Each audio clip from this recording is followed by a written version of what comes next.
Due to relying on old systems and traditional thinking, teachers in schools have not always been the most effective. In this video, we look at alternative and sometimes even unconventional methods for teachers in schools to make the most of their resources and to cater to the needs of students. According to Tyranny of the Textbook, schools spend their money on textbooks and resources without teacher input.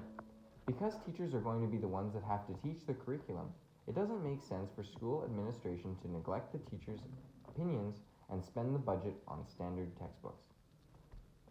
One main critique with this method is that it does not let teachers personalize their courses. For example, a teacher might strongly believe in group activities or have experiential learning-based pedagogy.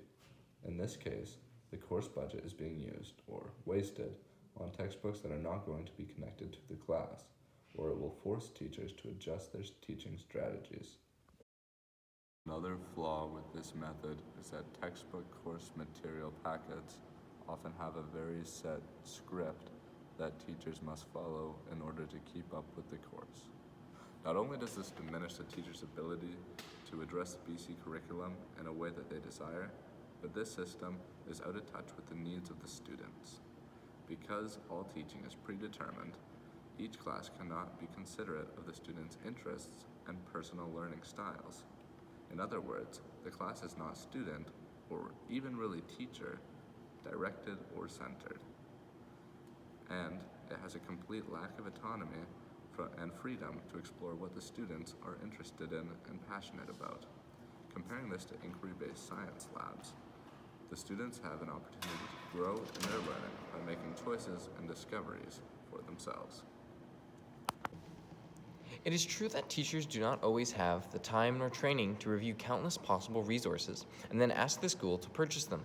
However, this does not mean that schools should take full control of the process. Instead, schools should include teachers during the decision-making process by giving teachers access to the short list of materials before any purchases are made, so long as they do not leave this responsibility solely to the teachers. Since teachers are the ones who will use the curriculum, it makes sense why they should be the ones able to choose what to teach. Other than the process of buying resources, schools and teachers can try different methods of education, such as flipped learning. Flipped classroom instruction means that during regular class periods, the students engage in labs and activities, while more traditional forms of education, such as textbook reading and lectures, or in this case video lectures, are done outside of class time. A flipped classroom is intended to increase a student's interest in group work, innovation, and the subject matter. These flipped classrooms have two main benefits. First, students report to have enjoyed the class more and to be more motivated to learn the content because of their fun experiences applying the content in class. The general sentiment of students who have participated in flipped classrooms is that they wish all learning was done in the same style. While grades might be the goal of some students and families, student options should also be valued as a goal of education. The second benefit to a flipped classroom is that it can actually be more effective for teaching the students content and not only letting the kids have a good time. A study was done which compared the effectiveness of flipped classrooms to that of typical classrooms. As it turns out, flipped classrooms had better averages on the final exam than the students in typical classrooms.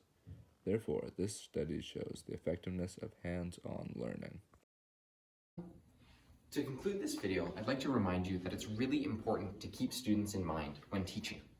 Now, it's crucial to keep students motivated, and in order to do that, you need to make sure that they're able to learn things that they're passionate about, and that it is okay to step away from scripts and textbook readings in order to make things fun for the children.